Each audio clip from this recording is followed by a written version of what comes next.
Coming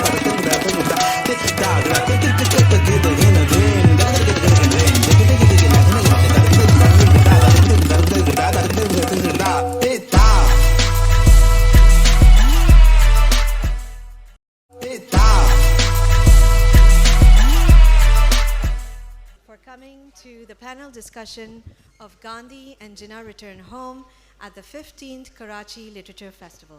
My name is Haya Sehgal and I will be moderating you today. We have a very special guest speaker from DC, Manjula Kumar, and sitting right next to her is Dr. Farrukh Iqbal. I'm very proud to be seated next to Mr. Aizaz Ahmad Chaudhry. He has been a retired diplomat and he will certainly give the pragmatism that we need to lean in on this exciting panel decision that we need to have. And I think the words of the festival itself, sustainability, and the utility of words. And this is so important to have in the world that we live in today, specifically when we speak about these two countries, India and Pakistan. Manjula, keeping in mind with the energy of the festival and this brilliant play that we saw, the movie of which you made of the play for this audience, do tell us, what were you and Akbar Ahmad thinking? I mean, I'm going to go right in and dive into this with a very blunt question. What was in your minds? So this is the third play that I have produced and directed with Akbar Ahmad. His first play was The Trial of Dara Shikoh, and then Noor. 3 years ago, when he had researched this subject, not just, yes, India, Pakistan, he took off from the partition time, but really what's happening to our world today. That became first, and then the starting point. So 3 years ago, when he gave me the script, and then we had COVID, so we really couldn't do the public performances. But in a way, actually in many ways, this is the right time to bring the play to a worldwide audience so that we discuss the very universal issues of war and non-violence and values. And so we saw a very worldwide audience. And it has been, we've had very diverse audiences in Washington in one performance. And I think both of us agreed we have a very good understanding. We needed to readdress those issues. We needed to share with our mainstream audiences, not only in the United States, but again, I'm saying all over the world, and especially for our next generation. A lot of us, when I first read the play, I was asking people, what about Fatima Jinnah? And a lot of even women said, not much is known. So the research and the things that came out, one was the gender perspectives. We had to bring that up to the surface to make people aware, to become sensitive to those issues, and the arc that Akbar Ahmad calls from the partition time to where we are today. I'm sorry we had to cut short the last act, but that is where it's saying, projecting a hope, projecting that yes, there can be peace, there can be friendliness. So main thing about why we wanted to do it, and I think it's worked very well.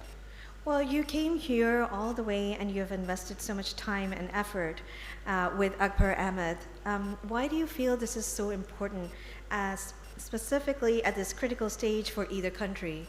Why would you think that this peace-building initiative, as you called it, can you speak about what this means to you? And we could certainly get a lean-in from Ambassador Aizaz on this one as well.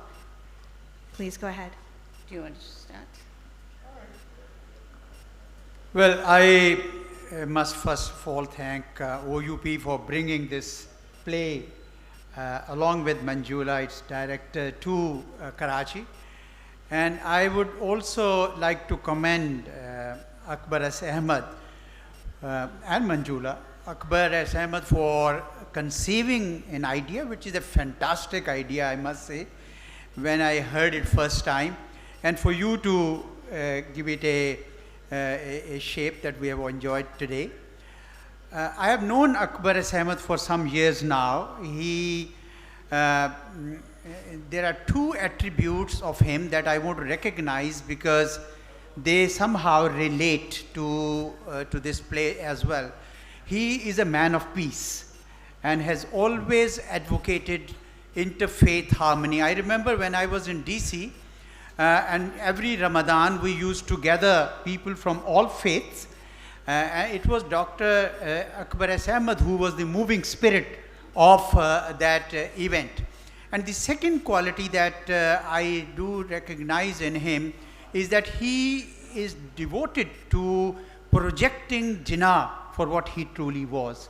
There are many detractors of Jinnah who want to demonize him.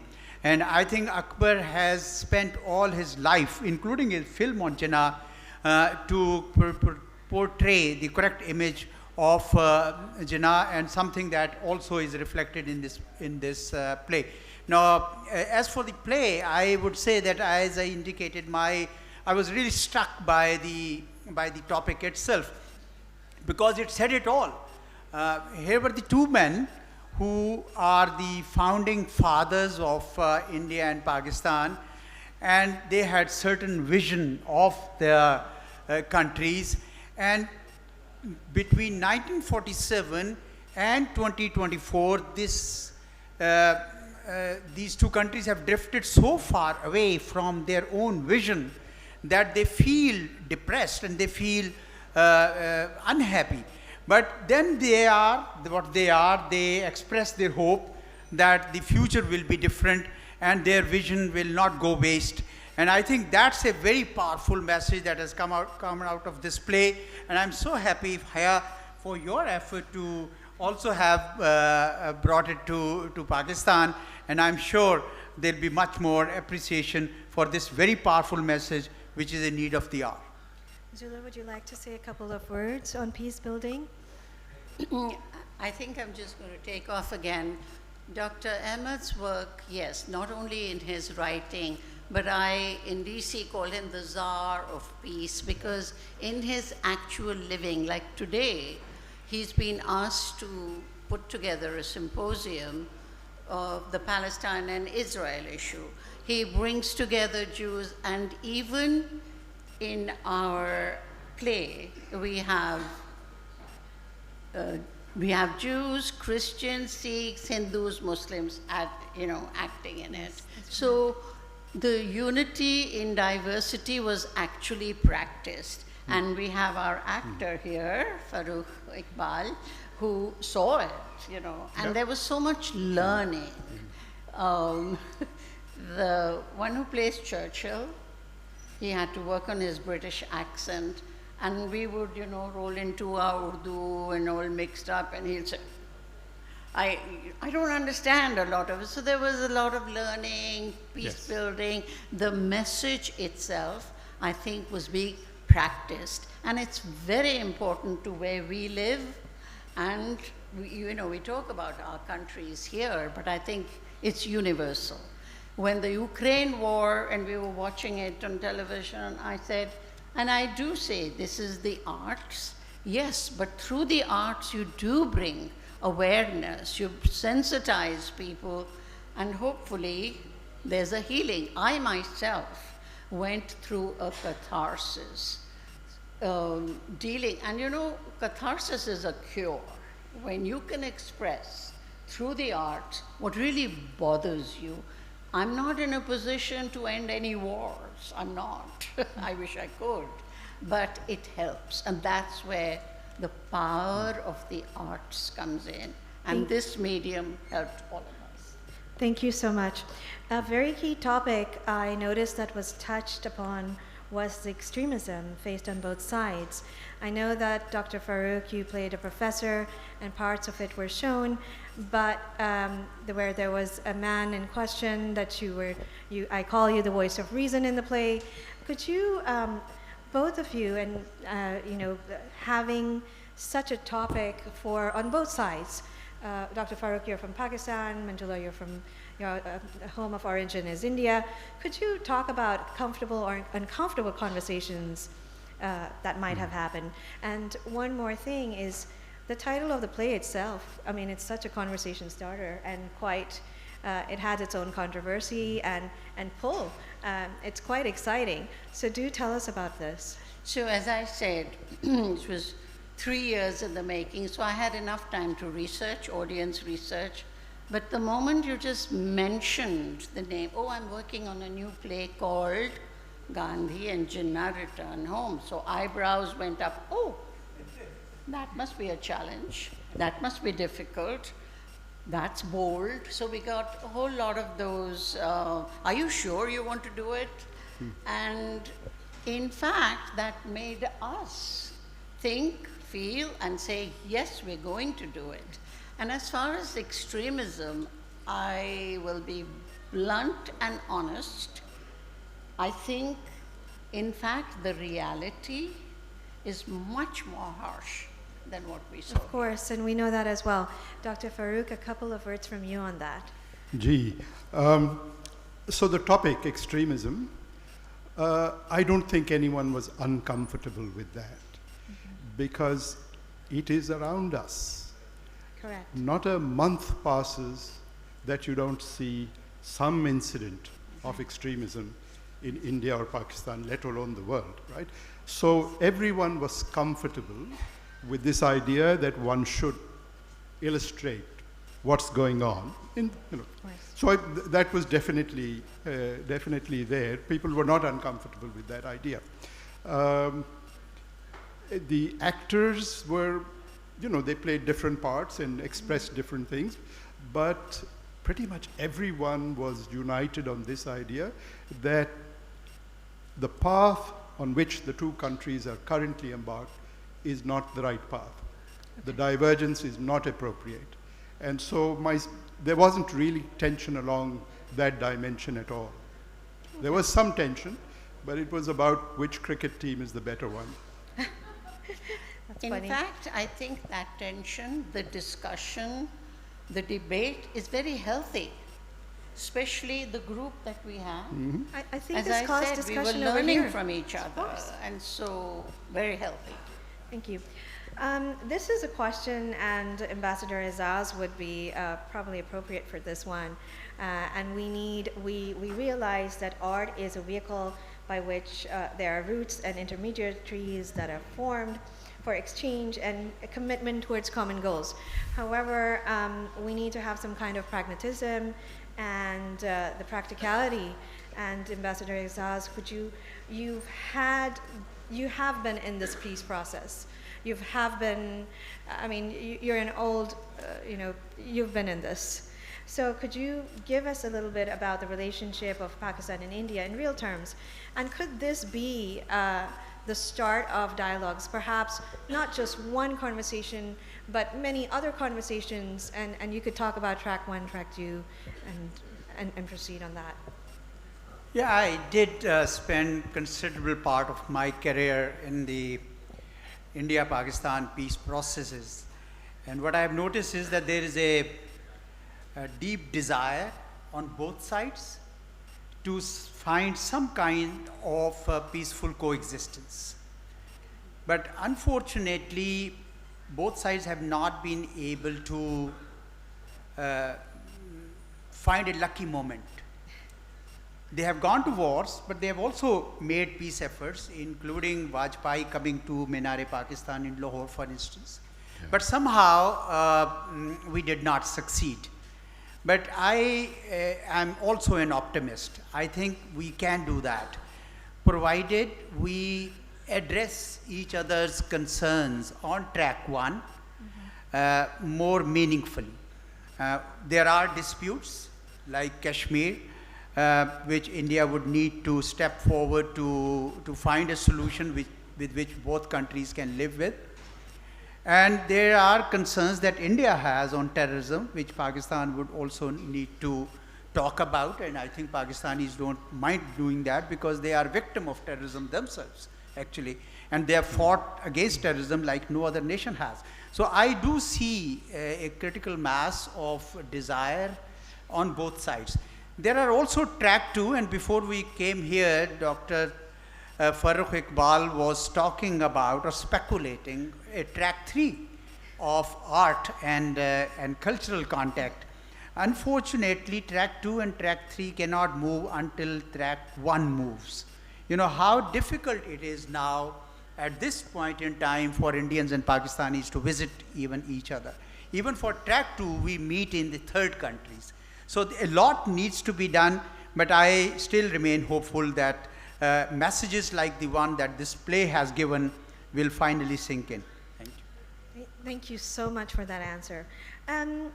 I have, and this is open to any of you who would like to take an attempt, Dr. Farrukh, if you'd like, and those who know about Jinnah, Gandhi and Jinnah, two very dynamic and radically opposite leaders, but they respectfully so had their own viewpoints for their own countries and their own people.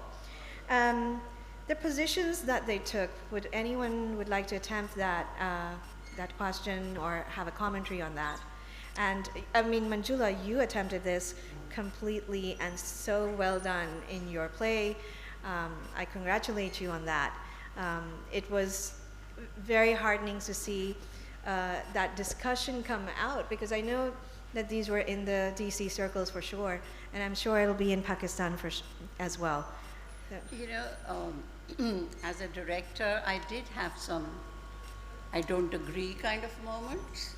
And one of them, when you say, yes, there were dynamic leaders, but I don't think they were that much in opposition as they saw their countries. They wanted, and Jinnah says it very clearly as an open, Gandhiji wanted a secular, but both of them didn't have time. They both, left us in such a short period of, and one of the dialogues says, there's so much difference. I don't see those differences with the people. I think there's love between the people. There are so many commonalities. That's how I feel so at home right now. I could be anywhere, in India or here, whether language, food, dress, everything. So whether it's political, socio-political, it's complex, but I think there's hope. And so you do believe that you can expect some changes and that peace can occur at any level whatsoever. You do believe in the future. Is that correct? Like, you do believe that this can be taken forward in this manner through arts and culture, and this can be what we can build upon in the future. Absolutely, yes. I had one question that has been a trending topic. It has been a theme in many books, and that is Jinnah's Pakistan. And pertaining to our leader, I'm sure Ambassador Aizaz would like to say a few words. It has also been an icebreaker discussion at OUP, often leading to many a lively discussion. Could you talk about this in terms of your play, and also, sir, in terms of what would you feel is Jinnah's Pakistan as he envisioned it, and would have, because them returning home, like I said before, what would they really find? Well, I think Professor Farrukh Iqbal made it clear. He was professor in the play, and I believe so too, that the speech of the Qaid to the first Constituent Assembly on August 11, 1947 said it all. That was his vision. He wanted to see a Pakistan which would have tolerance, which would have peace, which would have harmony. And Jinnah also wanted to have the same kind of relationship wanted to see the same kind of relationship between Pakistan and India. He actually seems to have likened, I think, it to relationship between the United States and Canada. And the fact that he maintained his residence in Bombay showed that he never thought that he would not be able to go and live there. So I think we have moved considerably away from the vision that Jinnah gave, and there is every reason for us to go back. And I agree with Manjula, both leaders, Jinnah and Gandhi, did not have enough time after 1947 to ensure the implementation of their vision, but their thoughts are still with us. Farrukh, would you like to lean in on that? I'll simply reiterate what I said in the play. He still remembers his dialogue. In both countries, we have lost our souls. I understand. And just just weighing in on this, Jinnah's Pakistan was a term coined in 2009 by Liaquat Merchant, who is living and he's with us in Pakistan. He moved from India and he is actually Jinnah's grandnephew. So this topic, and he and I always argue that this is, I argued initially with him that this could have happened. Why didn't it happen? And he said this was just an idea, it's an ideology. And I came to the conclusion that perhaps such democratic processes cannot exist with the mechanisms that we have set up, but all is not lost. Also, I know that we have to end our time with our guests. We are very sad to leave you. I'll have to wrap this up because this is the time period that we found. I'm going to open this up for any Q&A. If anybody from the audience would like to ask a question, we would be very happy to.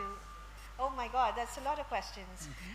Please, would somebody give the mic to Dr. Huma Bakai, please? Oh, where? Absolutely, we must. And in fact, we've been, first comes Cambridge and London and India and wherever we can go, but we already have a lot of,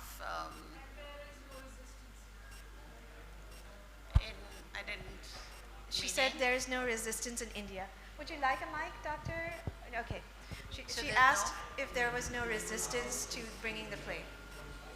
Oh no, still free. In fact, I do have invitations. We'll have to select where, this is a festival, mostly universities or India International Center, but no, I don't think so. Just a brief comment. Could you introduce yourself, sir? Yes, please introduce yourself and ask the question. My name is Azhar Jamil. I'm an old-time political activist since 1970. I've been associated with Mehraj Muhammad Khan all my life, so some of you may have heard of him. Welcome, he was sir. a collaborator of Zulfikar Ali Bhutto and was in the struggle throughout his life and an icon in our politics, who died in 2016. Very interesting, the movie play, and I'm acquainted with Akbar S. Ahmad also.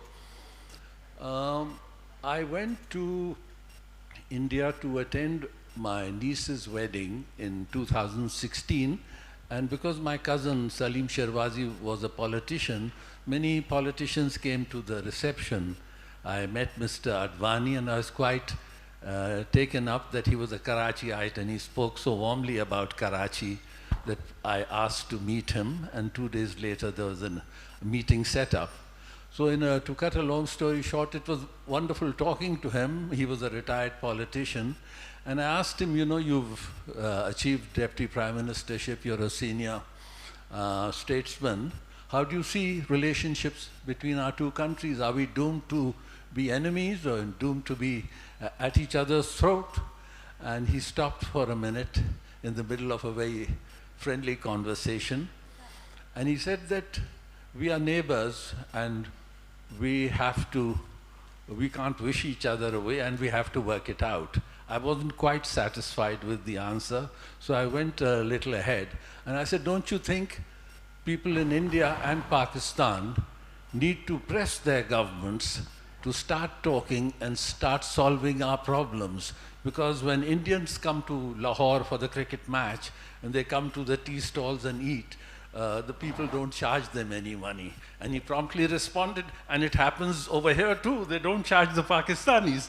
So I feel, in keeping in that spirit, all of us have to raise our voice for better relations. And it isn't that we haven't tried. Nawaz Sharif, under his term, Vajpayee Sahab came to the Minar-e-Pakistan, Advani Sahab came, Musharraf Sahab despised Kargil, did Sir, make initiatives. do you have a question or is this a comment? No, it's just a comment. I have no Okay. questions to All right. ask. But all I'm saying is these efforts have been made. Musharraf felt that his own commanders had sabotaged him, and whereas he had sabotaged Nawaz Sir, Sharif's efforts. I would request So, if we can wrap up because we have to go to a fine. question. So we as people must become a pressure group ourselves. Thank you. Thank you so much. That was great. We'd like a question from the audience, please. It was a very good play, and clearly you had to produce it as a cinema.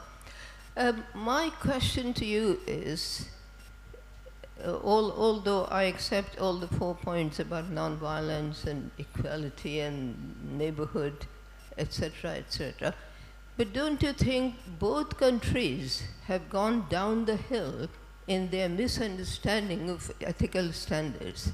And second question of mine is the reason their lack of proper understanding of democracy?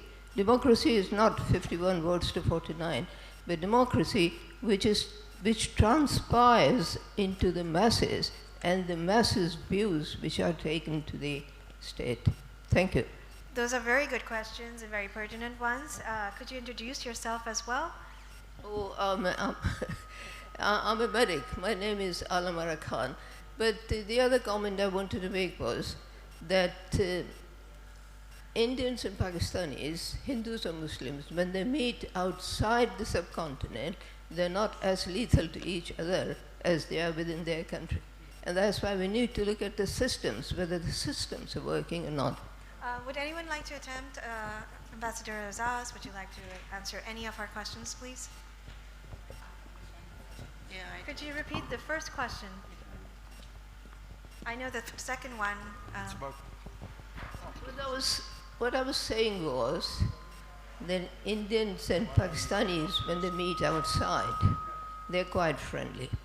And part of their friendship and fellowship is because of the common heritage. What you have described in your play is, and those people who were born before partition are very well aware of the comradeship with each other. They both fought for independence. However, down the line, 75 years later, they are so wide apart. And is that the reason why the decadence has sort of blown into each community, Muslims and Hindus, and the system they've used of democracy isn't really working? And democracy is what the masses feel, and do the state actors practice it? I will simplify that question for our participants, and that is 75 years down the line, has democracy worked for either of them, and why hasn't it not, or has been? And either anyone can answer this question. Ambassador Aizaz, would you like to start? I think the moot point that she wanted to make was, as I understood it, that while the people, when they meet outside, they are so cordial to each other, then how is it that their views and wishes are not reflected in the systems of governance? And if democracy means following the wishes of the people, then the relationship should have been much more cordial.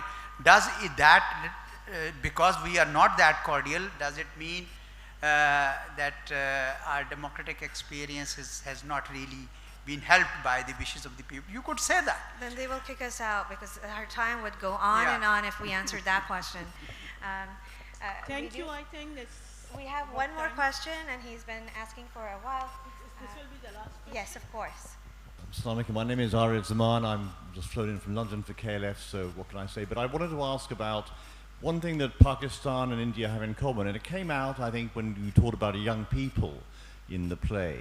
We think about the vision of Gandhi and Jinnah. We think about today, you cannot escape the fact that it's not just young people, but the importance of technology, innovation, entrepreneurship. So my question is simply this. Do you think that, if Gandhi and Jinnah were here today to look at the opportunities that technology provide and the opportunities for innovation and entrepreneurship that you can see in Bangalore and you can see in Lahore, do you think that that space, that area opens up more, not less opportunity going forward for peace and collaboration?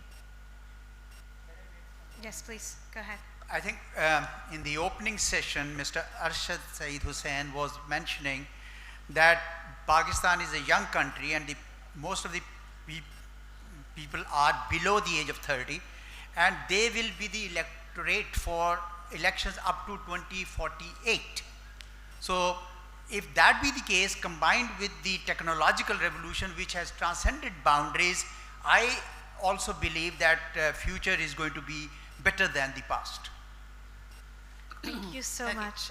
Manjula, would you like to have a go? In the play, it's brought up. So they say, oh, India's now gone to the moon. And the journalist is asking, but what about values? What about human values? And this is a debate happening right now in the United States where, and some, thinker, writer, philosopher like David Brooks is asking, and his new book on what is happiness, what are we sacrificing for development when you say technology and everything else? We need to rethink. We need to assess human values to progress, whether it's technology, the science, and everything else. And that's where the conflict is. I don't think it's just India and Pakistan. I think it's universal. It's worldwide. Our people in the United States are talking about this daily. What is AI about? Where are we going with it? So finally, it is the human value. At least to me, that's what matters. Thank you so much for coming here. You've been a wonderful audience. Thank you for your questions and your patience. I'm going to wrap the panel up, and I'm thanking the panelists and specifically the hosts, that's OUP. Thank you for coming to the 15th Karachi Literature Festival. Da da da da da da da